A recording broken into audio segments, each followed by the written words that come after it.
¿Qué pasa, gente? Bienvenidos y bienvenidas al Vídeo Muriente, este espacio dedicado al cine de terror y a la cultura trash. Esta semana os traigo una buena dosis de sangre, de mutilaciones y de violencia. Y es que estas cosas son indispensables, son muy importantes, sobre todo si hablamos de este género, del cine gore. Cuanto más tripa y más dolor, mucho mejor. Aunque bueno, no siempre se trata de eso. O sea, no es tampoco crear horror o repulsión porque sí. Hay directores que han tomado esta forma de expresión como algo mucho más artístico, incluso como una crítica social. Ya que esto que queremos, simplemente algo morboso, que entretiene a unos cuantos raritos, nos lleva acompañado del principio de los tiempos. Ya en la antigüedad se ilustraban cacerías de animales súper sangrientas y súper grotescas que adornaban los salones de la realeza o de gente de mucho poder. Incluso si miramos un poco más atrás, en la Edad Media, ya se hacían ejecuciones públicas, donde decapitaban y después desmembraban a gente, simplemente para el regocijo del público que ya existía, ¿no? A ese espectáculo, a ese morbo. Esto mismo fue lo que ya en la época hizo que muchos artistas pintaran y ilustraran, tanto en grabados como en demás expresiones artísticas, estas ejecuciones o estas torturas, y de una forma súper explícita. Pero bueno, con el tiempo, por suerte, este tipo de actos bárbaros fueron prohibidos y llegó la censura.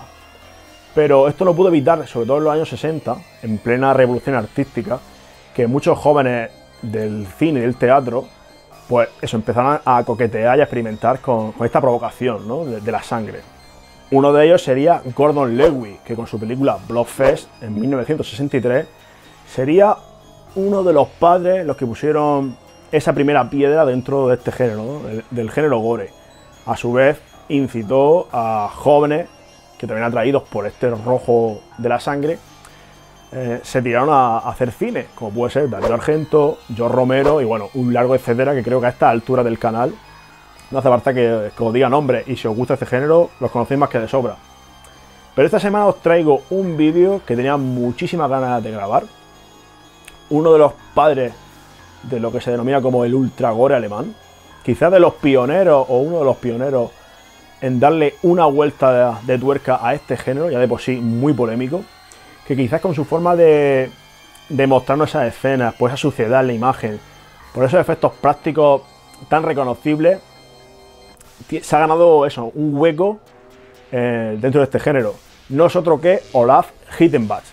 Para mucha gente, muchos críticos, muchos enterados de cine, otro director más que simplemente busca el morbo a través de escenas violentas y de sangre, o sea, más allá de ningún argumento ni nada más. Sin embargo, para mí, este director incluso puede pecar de ser algo pretencioso, porque intenta mostrar detrás de una escena violenta un mensaje, algo más allá. Algo más allá del puro divertimento o del morbo. A ver, que no hay ningún problema en pretender ser como más profundo dentro de este género, siempre y cuando tu trabajo te respalde o realmente sepa lo que estás haciendo. Con ello tampoco voy a justificar ni todo el cine gore, por supuesto, ni todas las películas de Olaf. Pero sí que creo que este director pues, merece un homenaje en este canal, dedicado sobre todo a este cine más clásico dentro del terror. Y es que de nuevo os traigo a un joven muchacho con muy pocos recursos, muy pocos medios, pero sí con muchísima pasión y mucho esfuerzo, que consiguió sacar adelante grandes películas que dentro de este género hoy en día se consideran culto, y que por supuesto influenció a muchos de los directores que vinieron después de él. Así que no me enrollo más. Esta semana en el Vídeo Muriente veremos quién es este director, algunas de sus primeras películas, y quizá ahondaremos en alguna de sus obras más conocidas como Premutos, El Ángel Caído.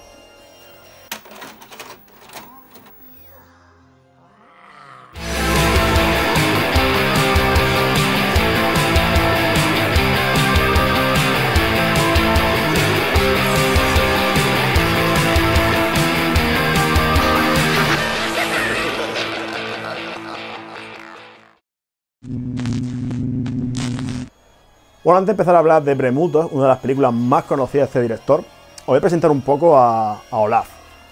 Este joven nació en 1969, cerca de Múnich, Alemania, y como él mismo cuenta, ya siendo muy pequeño, era un chico bastante normal, pero con 11 años descubrió una película. Zombie 2 de Lucio Fulci, o como muchos conocemos, Nueva York bajo el terror de los zombies. A los 13 años, impactado por todas esas escenas y esos efectos especiales, empezó un poco a interesarse por este tipo de cine, ¿no? Y fue entonces cuando empezó a experimentar con maquillaje y diferentes efectos especiales con muñecos que él mismo construía. O sea, estamos hablando de que un chico de 13 años ya estaba haciendo efectos especiales. O sea, yo no sé qué hacéis vosotros con 13 años, pero yo posiblemente estaré haciendo el subnormal por ahí, vamos.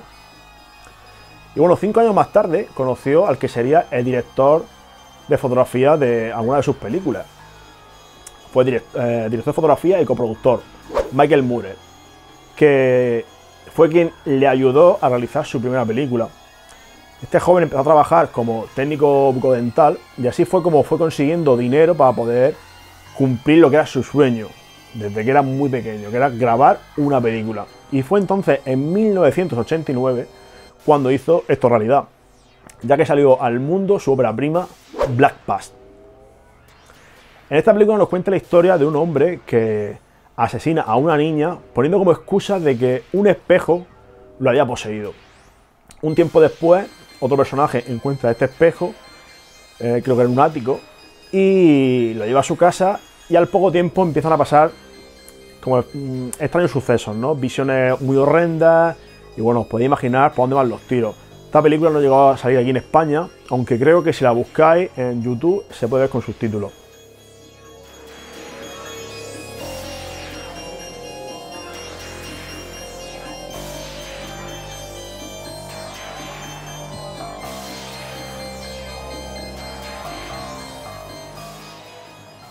Estamos hablando de que estrenó su primera película con 20 años.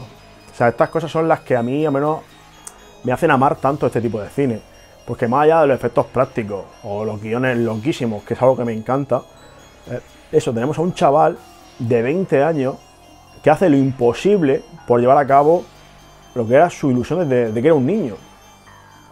Y es que eso, me parece increíble que alguien tan joven fuera responsable de lo que hoy consideramos una película de culto.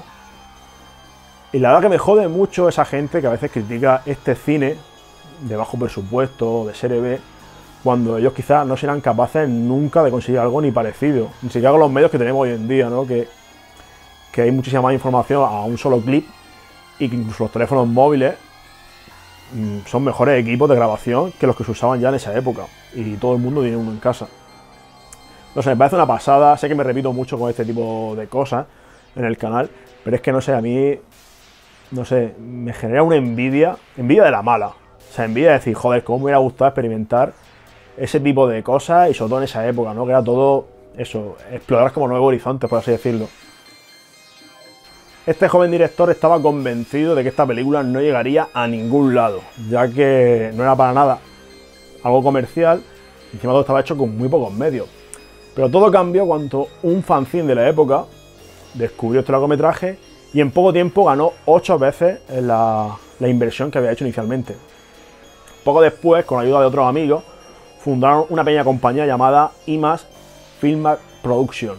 Y sería en 1992 cuando saldría su segunda película, llamada The Burning Moon. En esta película tenemos a un yonki interpretado por el propio Olaf, que una noche se queda al cuidado de su hermana pequeña y le cuenta dos relatos, uno sobre un psicópata que acosa a una mujer y otro sobre un sacerdote sádico y violador que, vamos, con una escena súper salvaje. From the people who brought you the Traces of Death series, Intervision brings America the goriest horror film of them all. The Burning Moon. When the moon is full, the blood tide rises. No matter what you've seen, you ain't seen nothing like this. Banned in 14 countries, straight from the German underground in its original, uncut, uncensored. Por esta película tuvieron varios problemas penales en Alemania por el contenido de la grabación y le acarreó una multa de varios miles de marcos. Por eso, por incitación a la violencia y por difamación por parte de la Iglesia.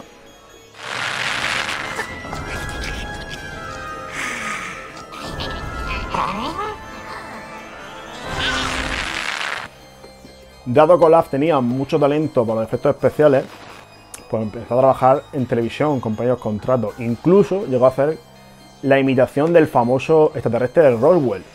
O sea, algo que pasó durante mucho tiempo como algo real. Bueno, hasta que finalmente el propio director de esa grabación hizo un comunicado público como que era falso. Pero vamos, pasaron muchos años ahí y se la colaron a mucha gente. Y así fue como poco a poco se fue recuperando de esa bancarrota que sufrió y se abrió camino hasta 1997, donde sacó su tercera película, Premutos. Yo creo que la película más conocida de Olaf, donde quizás puso todo su alma escribiendo la historia, donde dirigió, produjo y se encargó de los efectos especiales.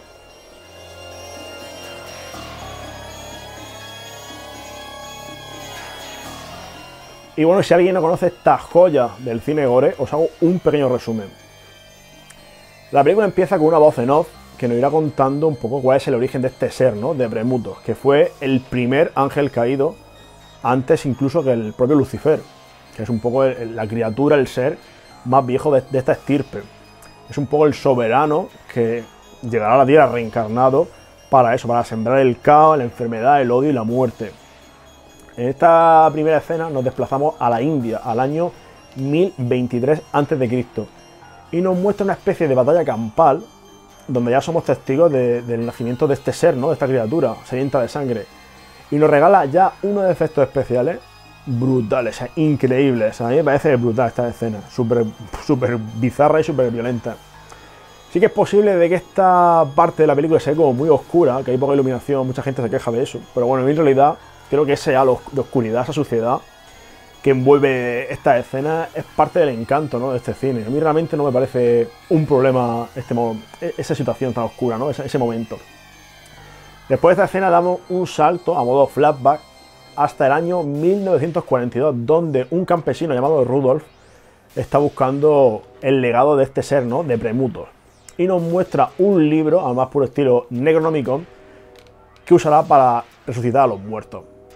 Se nota mucho quizás la influencia de películas como Evil Dead en este joven director. Incluso a lo largo de la película de Premutos podemos ver alguna escena, algún póster en la pared de este título, ¿no? De Sam Raimi.